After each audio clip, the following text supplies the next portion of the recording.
శ్రావ్య TV ముందుగా headlines చూద్దాం. రాబోయే స్థానిక సంస్థల గ్రామ పంచాయతీల ఎన్నికలకు ముందస్తు ప్రణాళికతో సన్నద్ధంగా ఉండాలని పోలీస్ కమిషనర్ సూచించారు. వైఎస్ఆర్సీపీ ప్రభుత్వం ప్రజలకు చేసినటువంటి అన్యాయం వ్యతిరేకించిన మాల మహానాడు జాతీయ అధ్యక్షుడు. వాళ్లకు మాత్రమే పర్మిషన్స్ ఎమ్మెల్యే పుట్ట. మద్యం దుకాణందారులకు కమిషన్ పెంపుకు ప్రభుత్వం ఆమోదం.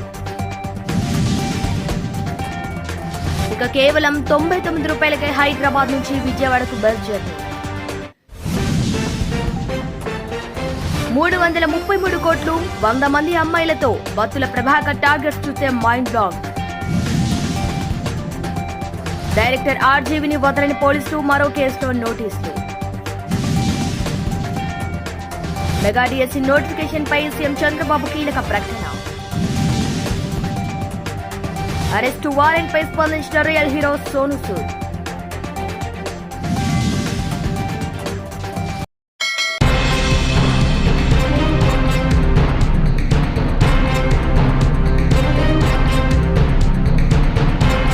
ఏలేశ్వర మండలం సిరిపురం గ్రామంలో వైఎస్ఆర్సీపీ ప్రభుత్వం ప్రజలకు చేసినటువంటి అన్యాయాన్ని వ్యతిరేకించారు. మాల మహానాడు జాతీయ అధ్యక్షుడు మరియు జేసీ రాష్ట చైర్మన్ పండు అశోక్ కుమార్ మరియు జైభీం జిల్లా అధ్యక్షులు బుంగా సతీష్ కుమార్. బుంగా సతీష్ కుమార్ మాట్లాడుతూ గత ప్రభుత్వంలో అరాచక పాలన కొనసాగించిన జగన్ మాదిరిగానే సిరిపురం గ్రామంలోని వారి అంచెలు నిరాశ్రయులైన పేద ప్రజలకు ఇళ్ల పట్టాల పేరుతో ప్రజలను ఇబ్బందులకు గురిచేసే విధంగా గ్రామానికి మైళ్ల దూరంలో స్థలాలను కేటాయించి రోడ్డు, తాగునీరు, విద్యుత్ సదుపాయాలు లేని ప్రాంతంలో స్థలాలు కొని వారి ఇళ్ల స్థలం వారికి చూపించకుండా కాగితాల రూపంలో ప్రజలను మభ్యపెట్టి పాలన సాగించిందని, ఇళ్ల స్థలాలపై జరిగినటువంటి అన్యాయాన్ని పలుమార్లు అధికారుల దృష్టికి తీసుకెళ్లినా ఫలితం లేకపోయిందని కూటమి ప్రభుత్వం ముఖ్యమంత్రి వర్యులు స్థానిక శాసన సభ్యురాలు వరుపుల సత్యప్రభ జరిగినటువంటి అన్యాయంపై దృష్టి సారించాలని కోరారు. అనంతరం జేసీ రాష్ట అధ్యక్షులు అశోక్ కుమార్ మాట్లాడుతూ సిరిపురం గ్రామ ప్రజలకు జరిగినటువంటి అన్యాయాన్ని ఈ కూటమి ప్రభుత్వం అధికారులతో మాట్లాడి పట్టాలు ఉన్న ప్రతి ఒక్కరికి న్యాయం జరిగించి కూటమి ప్రభుత్వం ప్రజల ప్రభుత్వం అని నిరూపించాలని స్థానిక శాసన సభ్యురాలకు మీడియా ముఖంగా తెలియజేశారు.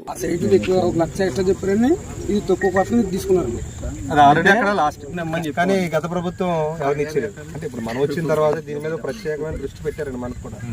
దాని మీద కాకపోతే మన వాళ్ళందరూ కొన్ని విషయాలు దీని గురించి క్లారిఫై రావట్లేదని మన వాళ్ళందరూ చాలా సార్లు మనల్ని అడుగుతుంది జరుగుతుంది. ఇక్కడ ఉండడానికి అయితే అన్ని విధాలుగా ఇంట్రెస్ట్ లేదండి, ఉపయోగకరంగా లేదని చెప్పేసి చాలా మంది ఇక్కడ కట్టుకోవడానికి ఇష్టపడలేదండి.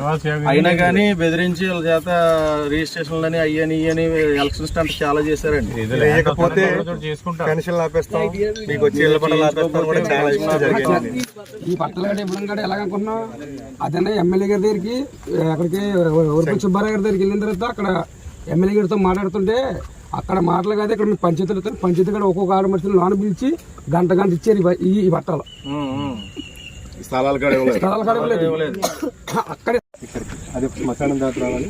అర్థంగా ఒక 2 చెరువులు ఆనుకుని రావాలి. ఇదంతా కూడా చెరువు, ఇదంతా ఓర చెరువు. పక్కనే పేరవరం సార్ చెరువు, అవతల ఒక విలేజ్. ఇది ఒక మనకి ఇంకో చెరువు 2 చెరువులు ఇక్కడ కదా. ఇది నక్కోడి చెరువు, 2 చెరువులు మనం దాటి వచ్చింది. ఇటు వెళ్ళాలంటే పేరవరం దాటి వెళ్ళిపోవాలండి. అది 1 కిలోమీటర్న్నర 2 కిలోమీటర్న్నర అవుతుంది. ఇది 1 కిలోమీటర్న్నర అవుతుంది. 4 కిలోమీటర్ పైన ఇటు మధ్యలో శ్మశానం ఒకటి ఉందన్న గారు, శ్మశానం దాటుకుని రావాలి.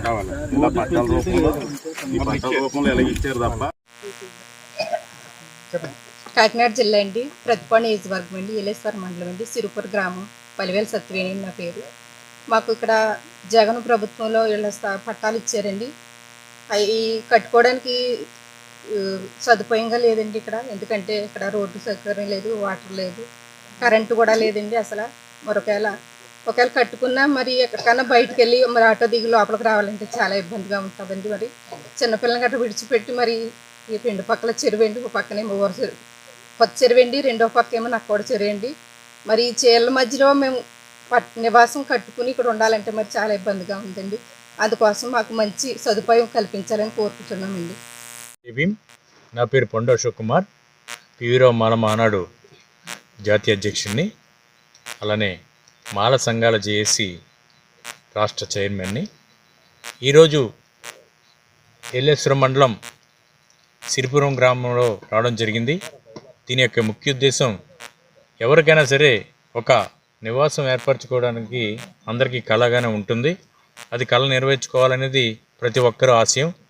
దాన్ని ఎర్రగా చూపించి మన పార్టీ కార్యకర్తలకు లబ్ధి చేకూరే విధంగా నివాసానికి యోగ్యంగా లేని స్థలాలను కొని ఇచ్చి దాని ద్వారా కార్యకర్తలకి నాయకులకి లబ్ధి పొందేలా చేసి వీరికి ఎటు కాకుండా ఎటు ప్రయోజనం లేకుండా ఈ పట్టాలు ఇవ్వడం చాలా తప్పు.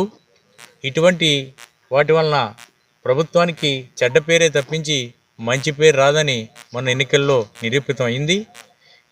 ఇటువంటి కార్యక్రమాలని మీ ప్రభుత్వం కూడా చేసి మరొకసారి తప్పు చేయకుండా ఇటువంటి స్థలాలు ఎలాగా మీరు గవర్నమెంట్కి కొన్నారు కాబట్టి మీకు ప్రభుత్వ కార్యాలయాలకో దేనికో మీకు ఇష్టం వచ్చినట్టు వాడుకుంటే వాడుకోండి, లేకపోతే దానికి సరిపడా ఏదైనా చేసుకోండి. కానీ ఇక్కడ మన ప్రజలు ఏం కోరుకుంటున్నారో, ఇందులో అన్ని వర్గాల ప్రజలు ఉన్నారు, అందరూ పేద ప్రజలే కాబట్టి వారికి నివాసయోగ్యంగా ఎక్కడ ఉంటుంది, మీకు కూడా వాటర్ సప్లై కానీ ఒక మెడికల్ ఎయిడ్కి కానీ పిల్లలు చదువుకోవడానికి కానీ వెళ్ళడానికి ఈజీగా ఉండే స్థలాలని మీరు ఎంపిక చేసి దగ్గరలో ఎలాగా మీరు రేటు పెట్టే స్థలాలు కొంటున్నారు కాబట్టి మంచి స్థలం కొనడంలో తప్పేంటని నేను ప్రభుత్వాన్ని ప్రశ్నిస్తున్నాను. అది ముందు ప్రభుత్వం చేసిన తప్పును మీరు కంటిన్యూ చేయకుండా దాన్ని రెక్టిఫై చేసి మీకు మంచి పేరు వచ్చే విధంగా నలుగురు 4 విధాలుగా చెప్పుకునే విధంగా అంతకుముందు కాలంలో 83 నుంచి 89 వరకు ఉన్న నందమూరి తారక రామారావు గారు అనేక చోట్ల ఇంటి స్థలాలు కేటాయించడం జరిగింది. అదే ఇప్పటికీ కూడా తెలుగుదేశం ప్రభుత్వానికి ఓటు బ్యాంక్గా ఇప్పటికీ బీసీలు ఎస్సీలు వేయడం జరుగుతుంది. అది ఓటు బ్యాంక్గా నిలబడిపోయింది. కాబట్టి ఇటువంటి తప్పులు చేయకుండా మీకు చక్కటి మ్యాండేట్ ఇచ్చి మిమ్మల్ని చక్కగా గెలిపించారు కాబట్టి తెలుగుదేశం ప్రభుత్వం వారు అలాగే నారా చంద్రబాబు గారు ఇటువంటి సమస్యలను దృష్టిలో తీసుకుని పేదలకు నివాసయోగ్యమైన స్థలాలను కేటాయించి ఎవరు నిజమైన లబ్ధిదారులో ఎంపిక చేసి వారికి ఇవ్వండి. బినామీలకు కార్యకర్తలకు ఇవ్వకుండా నిజమైన పేదోళ్ళకి అక్కడ ఇంటి స్థలాలు ఇచ్చినట్లయితే వారికి ప్రయోజనం ఉంటుంది. అలాగే వారు విద్య ఆరోగ్యం కూడా ముఖ్యం కాబట్టి వాటిని సుదూరంలో ఉండేలాగా వాటిని ఏర్పాటు చేస్తే ముందు బాగుంటుందని మీకు విజ్ఞప్తి చేస్తున్నాను. అలాగే స్థానిక శాసనసభ్యురాలు కూడా దీనిపై దృష్టి సారించి వీరికి మంచి చేసి కలకాలం వీరి గుండెల్లో ఉండిపోవాలని నేను విజ్ఞప్తి చేస్తున్నాను. జై భీమ్, జై పీవీరావు.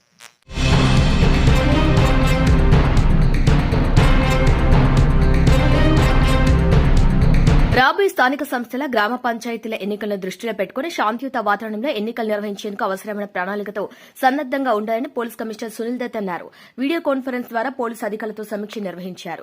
ఈ సందర్భంగా పోలీస్ కమిషనర్ మాట్లాడుతూ గ్రామ పంచాయతీ స్థానిక సంస్థల ఎన్నికలకు నోటిఫికేషన్ ఎప్పుడు వచ్చినా స్థానిక పోలీసు అధికారులు అప్రమత్తంగా ఉంటూ శాంతి భద్రతల పరిరక్షణ, ఎన్నికల బందోబస్తు పోలీసులకు సవాల్గా మారకుండా ముందస్తుగా పోలీసు అధికారులు బందోబస్తుకు రూట్ మ్యాప్ సిద్దం చేయాలని, క్షేత్రస్థాయిలో పోలింగ్ స్టేషన్లు, బూత్ల వద్ద పరిస్థితులు, వనరులపై వివరాలు సేకరించాలని సూచించారు. సాధారణ, సమస్యాత్మక, అత్యంత సమస్యాత్మక కేటగిరీలో పోలింగ్ బూత్లను విభజించే మేరకు బందోబస్తుకు ప్రణాళికలు రూపొందించాలని అన్నారు. ఎన్నికల సంబంధిత నేరాల చరిత్ర ఉన్నవారు, రౌడీ షీటర్లు, ఎన్నికల శాంతికి విఘాతం కలిగించే వారి జాబితాను సిద్దం చేయాలని అన్నారు. గత ఎన్నికల సందర్భంగా ఎవరెవరిపైన కేసులు ఉన్నాయి అనే వివరాలను పోలీస్ స్టేషన్ల వారీగా సేకరించి ఎన్నికలు ప్రశాంతంగా జరిగేలా పోలీసు అధికారులు ప్రణాళికలు రూపొందించాలని సూచించారు.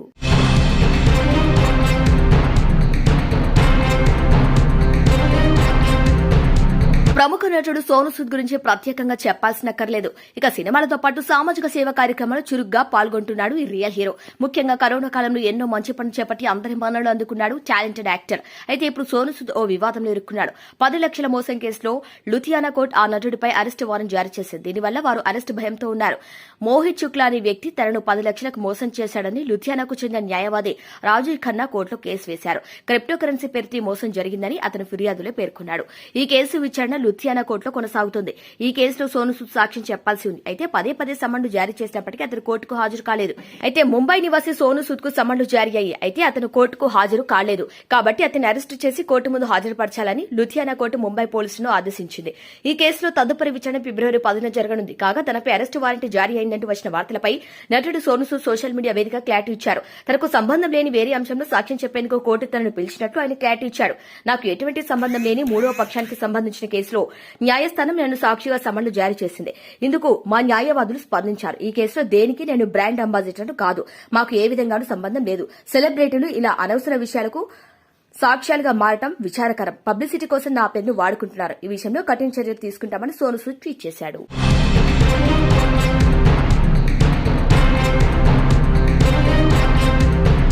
అతడి టార్గెట్ 100 మంది అమ్మాయిలను అనుభవించడం. అతడి టార్గెట్ 333 కోట్ల రూపాయలు కొట్టేయడం. అతడి టార్గెట్ ఇంజనీరింగ్ కాలేజీలో డబ్బు కొట్టేయడం. అతడి టార్గెట్ వైజాగ్ జైల్లో ఉన్న ఖైదీని కాల్చి చంపడం. ఇన్ని టార్గెట్లు పెట్టుకున్న అతన్ని సైబరాబాద్ పోలీసులు టార్గెట్ చేశారు.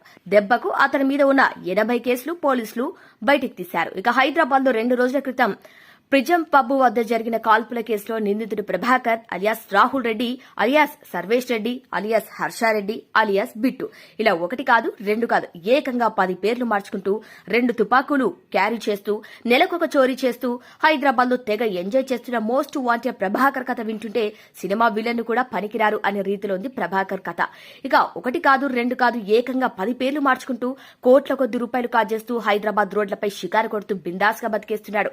హైదరాబాద్ నెలకు ₹1,00,000 ఇంటి అద్దె చెల్లిస్తూ లగ్జరీగా 3 BHK ఇంట్లో ఉంటూ ఇంటి మొత్తాన్ని జిమ్ముగా మార్చేసి నిరంతరం ఫిట్ గా ఉండేందుకు ప్రయత్నిస్తుంటాడు.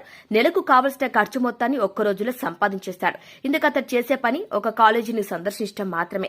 తన బంధువులు కాలేజీలో ఉన్నారని వారికి ఫీజు కట్టాలని కాలేజీ సిబ్బందిని ఫీజు కట్టించుకునే విభాగం ఎక్కడుందో తెలుసుకుని ఆ రూమ్ దగ్గరికి వెళ్లి ఆ రూమ్ కి సంబంధించిన బ్లూ ప్రింట్ మొత్తం ఎంట్రీ ఎగ్జిట్ పాయింట్ తో పాటు క్యాష్ ఉంచే ప్లేస్ వరకు అన్నిటిని క్షుణ్ణంగా అదే రోజు రాత్రి కేవలం గేటు దగ్గర మాత్రమే సెక్యూరిటీ ఉందని గమనించి ఎలాగోలా లోపలికి వెళ్లి తనతో తీసుకెళ్లిన కట్టర్లు ఇనుప రాడ్లతో కిటికీలు తొలగించి డబ్బు కాజేస్తాడు. ఆంధ్రప్రదేశ్ చిత్తూరు జిల్లాకు చెందిన ప్రభాకర్ 2013 నుంచి చోరీలు చేయడం ప్రారంభించాడు. ఇక ఇప్పటి వరకు 7 సార్లు వివిధ జైళ్లకు వెళ్లొచ్చాడు.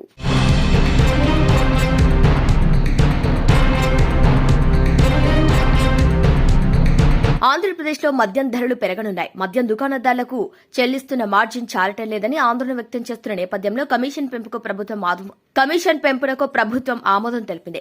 ఇప్పటికే ప్రైవేట్ మద్యం దుకాణాల ఏర్పాటుతో ప్రభుత్వానికి వచ్చే ఆదాయం గణనీయంగా తగ్గిపోయింది. ఇక 2023-24లో దాదాపు 36,000 కోట్ల రూపాయలు ప్రభుత్వానికి ఆదాయంగా లభించింది.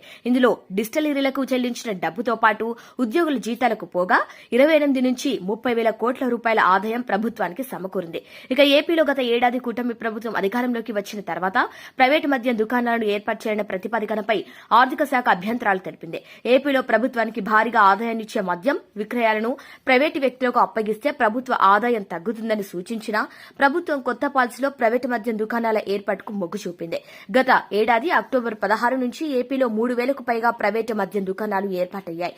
ఇక మద్యం దుకాణాల్లో విక్రయాలకు 20% కమిషన్ లభిస్తుందని ప్రచారం చేయడంతో పోటీపడి దరఖాస్తులు చేశారు. ఇక ఏపీలో మద్యం వ్యాపారాలన్నీ ఆయా నియోజకవర్గాల్లో స్థానిక ప్రజాప్రతినిధుల కనుసన్నల్లోనే జరుగుతున్నాయనే విమర్శలు ఉన్నాయి. రాష్ట్ర వ్యాప్తంగా వేళ్ల మీద లెక్కించదగ్గ సంఖ్యలోనే ఎమ్మెల్యేలు మద్యం వ్యాపారాలకు దూరంగా ఉన్నారనే ఆరోపణలున్నాయి. ఈ క్రమంలో లిక్కర్ వ్యాపారంలో పెట్టుబడులకు తగిన విధంగా లాభాలు రావడం లేదని వ్యాపారులు ఆందోళన వ్యక్తం చేస్తున్నారు. గత డిసెంబర్లో కమిషన్ పెంచకపోతే అమ్మకాలు నిలిపేస్తామని అల్టిమేటం కూడా జారీ చేశారు.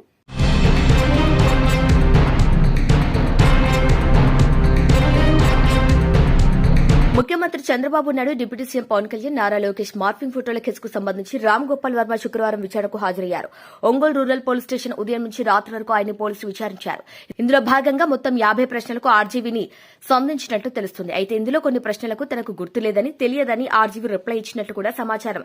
ఇక పోలీసులు ఆలోచించుకునేందుకు మరింత సమయం ఇచ్చినా డైరెక్టర్ సరైన సమాధానం చెప్పలేకపోయారని తెలుస్తుంది. దీంతో పోలీసులు రామ్ గోపాల్ వర్మ స్టేట్మెంట్ నమోదు చేశారు. మరోసారి విచారణకు రావాలని కూడా సూచించారు. ఇక విచారణ ముగియడంతో రామ్ గోపాల్ వర్మ పోలీస్ స్టేషన్ నుంచి బయటకెళ్లారు. అయితే ఇంతలోనే ఆర్జీవీకి మరో షాక్ ఇచ్చారు గుంటూరు పోలీసులు. 2019లో కమ్మరాజ్యంలో కడపరెడ్లు అనే సినిమా రామ్ గోపాల్ వర్మ తెరకెక్కించారు. ఈ సినిమాలోని సన్నివేశాలు తమ మనోభావాలు దెబ్బతీసే విధంగా ఉన్నాయని తెలుగు యువత రాష్ట్ర అధికార ప్రతినిధి బండారు వంశీకృష్ణ ఫిర్యాదు చేశారు. ఈ మేరకు నంబర్ 29 సిఐడి కార్యాలయంలో రామ్ గోపాల్ వర్మపై ఫిర్యాదు చేశారు. దీంతో గుంటూరు సీఐ తిరుమలరావు మరోసారి డైరెక్టర్ కు నోటీసు జారీ చేశారు. ఇక ఒంగోలు రూరల్ పోలీస్ స్టేషన్లో వర్మకి నోటీసు అందించారు. ఈ నెల 10న గుంటూరు సిఐడి కార్యాలయంలో విచారణకి హాజరు కావాలని నోటీసులో పేర్కొన్నారు.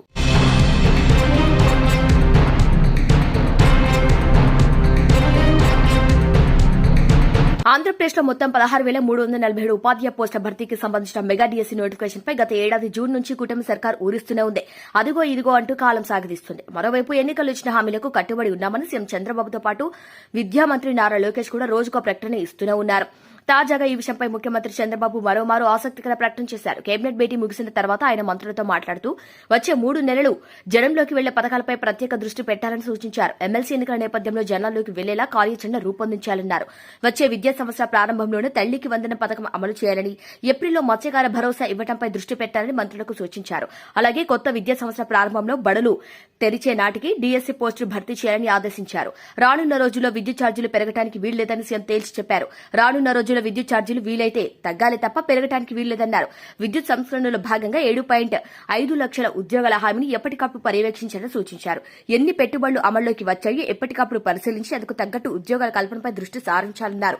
వచ్చే విద్యా సంవత్సర ప్రారంభంలోగా డీఎస్సీ నియామకాలు పూర్తి చేయాలని సీఎం ఆదేశించారు. ఇక నకిలీ రిజిస్ట్రేషన్ను అరికట్టేందుకు అన్ని చర్యలు తీసుకోవాలని అధికారులకు సీఎం ఆదేశించారు.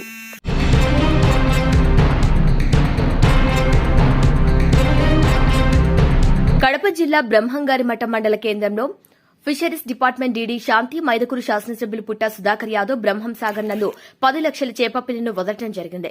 మత్స్యకార సంక్షేమంలో భాగంగా PMMSY పథకం కింద ఈ కార్యక్రమాన్ని చేపట్టడం జరిగిందని, ఈ చేప పిల్లలు 6 నెలల వ్యవధిలోనే కేజీ పైనే బరువు పెరగటం వలన మత్స్యకారులకు జీవనోపాధి కలుగుతుందన్నారు. బ్రహ్మం సాగర్లో చేపలు వేటాడటానికి లోకల్ వాళ్లు మాత్రమే అర్హులని, చేపలు వేటాడే వారికి కంపల్సరీగా లైసెన్సులు కలిగి ఉండాలన్నారు. ఒకవేళ లైసెన్సులు లేకుంటే లైసెన్స్లకు అప్లై చేసుకోవాలని, అలా కాకుండా నిబంధనలకు విరుద్దంగా చేపలను వేటాడటం జరిగితే వారి మీద చట్టపరమైన చర్యలు తీసుకుంటామన్నారు. మన ప్రధానమంత్రి మోడీ గారు మత్స్యకారులకు అభివృద్ధి చేయాలి, మత్స్యకారులకి సపోర్ట్ చేయాలి, ఎందుకంటే బడుగు బలహీన వర్గాలు ఉన్నటువంటి వాళ్ళకు సహాయం చేయాలని చెప్పే ఉద్దేశంతో ఈరోజు మన బ్రహ్మంగారిమఠం మండలంలో బ్రహ్మసాగర్ పెద్ద డ్యామ్, ఇక్కడ సుమారు 10 టీఎంసీ నీళ్లు ఉన్నాయి. ఇప్పుడు ఇక్కడ ఈ డ్యాంలో సుమారు 10 లక్షల చేపలను PMMS పథకం కింద మోడీ గారు ఉచితంగా ఇవ్వాలని చెప్పి మోడీ గారు డైరెక్షన్స్తో ఈరోజు 10 లక్షల చేప పిల్లలను మనం బ్రహ్మంగారిమఠంలో వదిలినాం. ఈ చేప పిల్లలు ఒక్కొక్క చేప పిల్ల ఒక 6 నెలలకే 1 కేజీ వరకు పెరగలుగుతుంది. అంటే ఇక్కడ ఉన్నటువంటి లోకల్ ఉన్నటువంటి మత్స్యకారులు చాలామంది ఉండరు, మత్స్యకారులందరికీ జీవనోపాధి అవుతుంది అనే ఉద్దేశంతో ఇక్కడ పెట్టడం జరిగింది. ఇక్కడ నుంచి 10 కిలోమీటర్ల సరౌండింగ్లో ఎవరైనా కూడా మత్స్యకారులకు లైసెన్స్ తీసుకొని ఓన్లీ లోకల్గా ఉన్నటువంటి వాళ్ళకే ఇది అవకాశం కల్పించాలి. అదే రకంగా వేరే వాళ్ళు ఎక్కడ ఎవరు వచ్చినా కూడా వాళ్ళ మీద కఠినమైన చర్యలు తీసుకుంటాం. లోకల్గా ఉన్నటువంటి వాళ్ళు మాత్రమే వాళ్ళు లైసెన్స్ తీసుకొని వాళ్ళు బతుకు జీవనోపాధి చేసుకునేకి 10 లక్షల చేపలు వేసాం. అది కాకుండా ఇంకొక ఎన్ని రోజులు పడుతుంది, టెండర్ వేస్తాము. టెండర్ అయింది, ఫైనల్ అయిన తక్షణమే ఇంకొక 10 లక్షల చేపలను మన బ్రహ్మసాగర్లో వదిలేదానికి మీ అవకాశం ఉంది. ఖచ్చితంగా మనము ఇక్కడ 20 లక్షల చేపలు వస్తే చాలా మత్స్యకారులకు మంచి అభివృద్ధి పథకం అవుతుంది. ఇంతకుముందు కూడా ఇక్కడ వదిలాము. ఇది కూటమి ఏర్పడిన తర్వాత మొదటిసారిగా ఇక్కడ ఏర్పడింది, చాలా సంతోషంగా ఉంది. ఇక్కడ నీళ్లు కూడా సుమారు ఈ సంవత్సరం 15 టీఎంసీ నీళ్ళు వచ్చాయి, ఎప్పుడు రాలే. ఇదే నీళ్లు కూడా అవకాశం బట్టి ప్రజలకు ఎంతవరకు అంతవరకు డిపార్ట్మెంట్ వాళ్ళు కూడా చూసుకొని నీళ్లు వదలాలని చెప్పి వాళ్ళకు కూడా చెప్తున్న వరకు వేస్ట్ చేయకుండా ఈ నీళ్లు ఉంటే కానీ మనకు నీటి సమస్య కానీ ఏది లేకుండా ఉంటుంది. మన బ్రహ్మంగారిమఠంలో ఇంతలా డ్యామ్ కూడా మనందరూ అదృష్టము.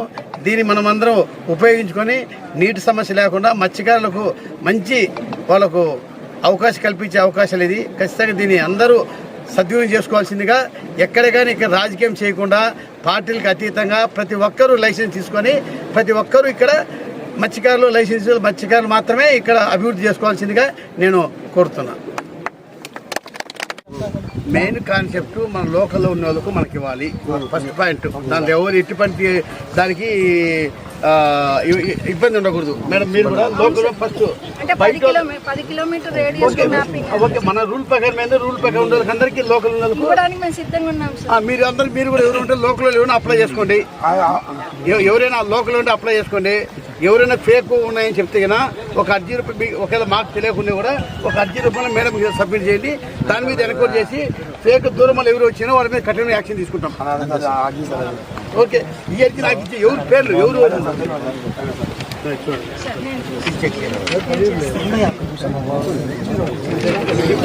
పెళ్లి